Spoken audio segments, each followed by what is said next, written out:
That's Nick. And that's Joseph. And today we're here to talk about the Blu-ray release of Jacques Tourneur's 1943 The Leopard Man. So this film is about... Well, first of all, you've seen other Jacques Tourneur films before. You've seen Cat People, which is a classic. There's more than one cat person, right? His is the original Cat People from 1942. Okay. So this is a Val Lewton produced film, which he produced a bunch of cheapy, B horror films throughout the 1940s, and this was kind of at the tail end of that, and was a follow-up to Cat People from the same director, Jacques Tourneur. Okay. So I had a difficult time trying to think about what this movie, the plot is. So it's about So it's set in New Mexico.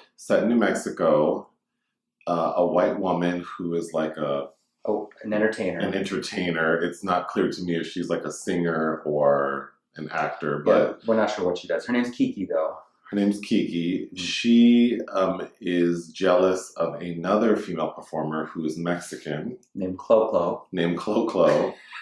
So in an effort to upstage her, she has her boyfriend procure a Black Panther. It's a Black Panther. They keep calling it a leopard, but it's a Black Panther. She has her boyfriend procure a Black Panther for her so she can bring it to the venue where the Mexican performer entertains, mm-hmm. to upstage her. Mm-hmm. So Clo, the Mexican performer, likes to use a castanet, like the thing the clicky thing, the really annoying clicky thing. So while she's performing and this Black Panther is in the venue, she's clicky clacking away and startles the Black Panther. Yeah, she clacks in his face, scares it, and it runs off. So the Black Panther escapes into the night, mm-hmm. and ends up killing a young girl. Yeah, a young girl that is sent to get corn flour. We'll get to that. So the Black Panther kills this girl. Mm-hmm. Then there are two more murders that occur. There are two more deaths that occur. That we presume are at the claws of the Black Panther, because there is the hair from the cat and the claw marks. Mm-hmm. However, the boyfriend, the lead, Dennis O'Keefe is sure that he's the boyfriend. He is certain that a man is doing the killing and not the cat. And making it look like the Leopard Panther. Correct. Mm-hmm. And he's correct. Yes. There is a man killing people. Yes, an ex-zoologist who turns out can't help himself when he finds the two other women. So this movie is 67 minutes long. Yeah, it's fast. It clips along. I think and coming from me, this is surprising, but it's too short. I feel like there's a lot that happens. There could be more that happens, yeah. Yeah, there's a lot that we have to understand that happens that isn't shown or explained. Mm-hmm. It just happens very quickly. Like, the cat kills someone, two more people die. The main male character surmises that it's a man. He employs the assistance of a zoologist to get advice about the cat. A very dry man, yeah.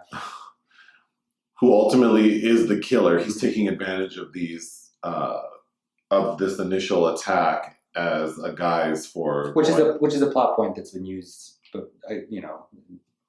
many times. Okay. Not the sure. Copycat killings. Copycat starring Sigourney Weaver. Mm-hmm.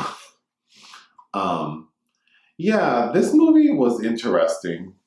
I think Cat People was a hit because there was a sequel made that Robert Wise co-directed. And I think they were capitalizing on the animal theme. It's not as good as Cat People, and the first time I saw this a decade ago, I was very disappointed because I wanted it to be more like that. But it's famous sequences for the killing of the first girl, Teresa Delgado, and Tourneur's use of, like the swimming pool scene in Cat People, the use of shadows, things out of frame that cause fear. It's a mood. I do remember this scene. It is creepy. It is creepy, yeah. Yeah, there's a mood. It's a cute little film.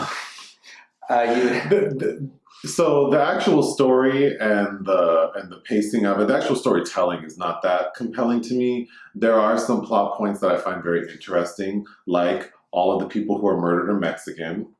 Yes, there are 3 Mexican women, and then like that are really killed because of the greed of this white woman.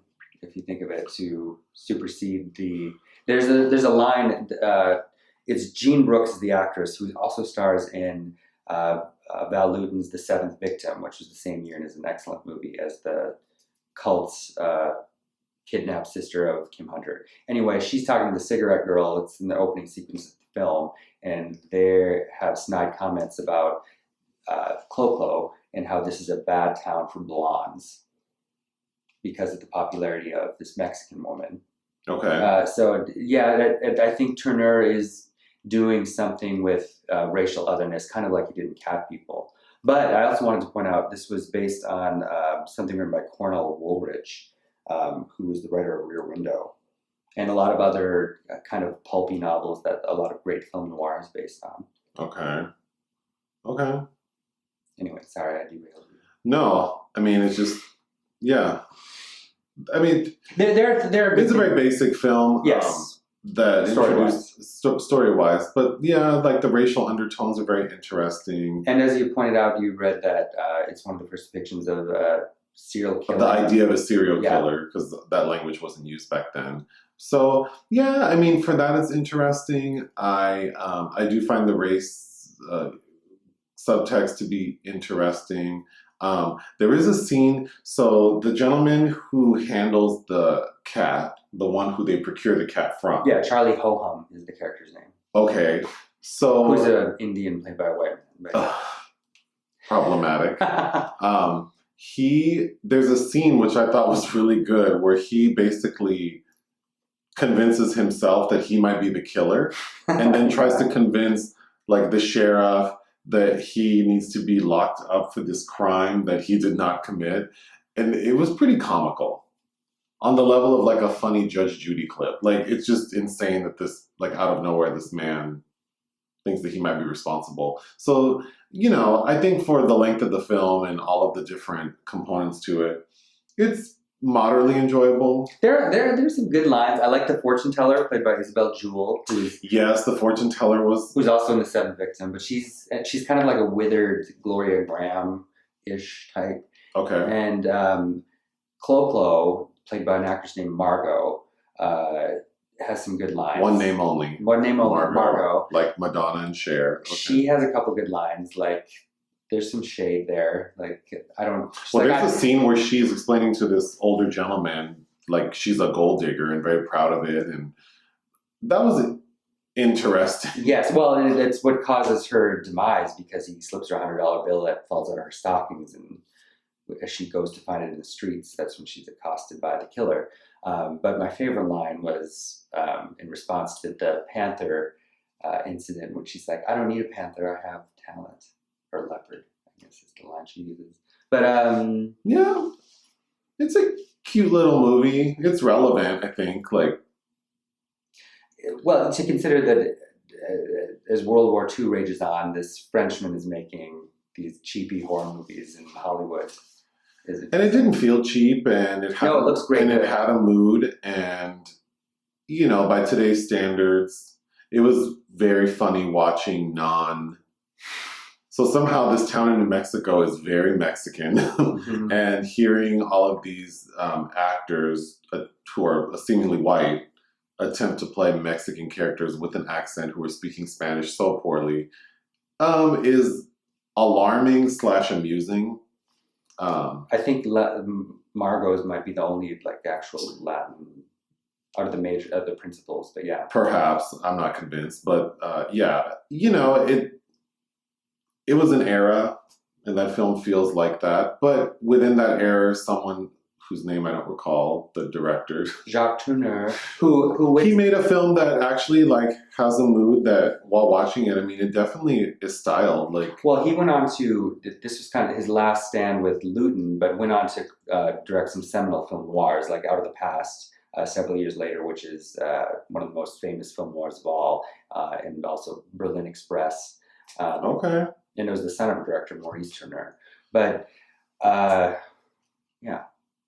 Well, good for him. Like, I mean, obviously, like he does good work. Just so I have seen more than one of his. You've seen Cat People. Okay, I've seen Cat People. Mm-hmm. Yeah, which is the favorite of mine. I think it's well done. It has a mood, and I'm assuming he worked with what he had. Mm-hmm. And yeah, at that time, no and you know, you have to kind of like think of it, or I have to think of it like when it was made. What were the options available to them? And clearly, there weren't a lot of like Mexican actors available to. Or allowed to play these things. I don't know. But if I sort of escape those ideas and just look at the film for what it is, it's a nice little piece of cinema. Cat People's Criterion, but over a decade ago, I don't know what label it was, there was a Val Lewton DVD collection, and now he's starting to come back piecemeal in Blu-ray. So this is a Kino Lorber release. And it keeps intact the William Friedkin audio commentary that's on it because of that one scene where the first Mexican girl is killed fetching her cornflower. I think is kind of the crown jewel of the film. But okay, so out of 5, 3. I'm gonna give it 2.5. I know you weren't crazy about it, but it's not bad. It's just I actually wanted more. Like, yeah. It just feels very rushed, and which didn't hurt because I wasn't super excited about the film, but it definitely could have used a little extra. But yeah. Okay. Okay. Bye. Bye.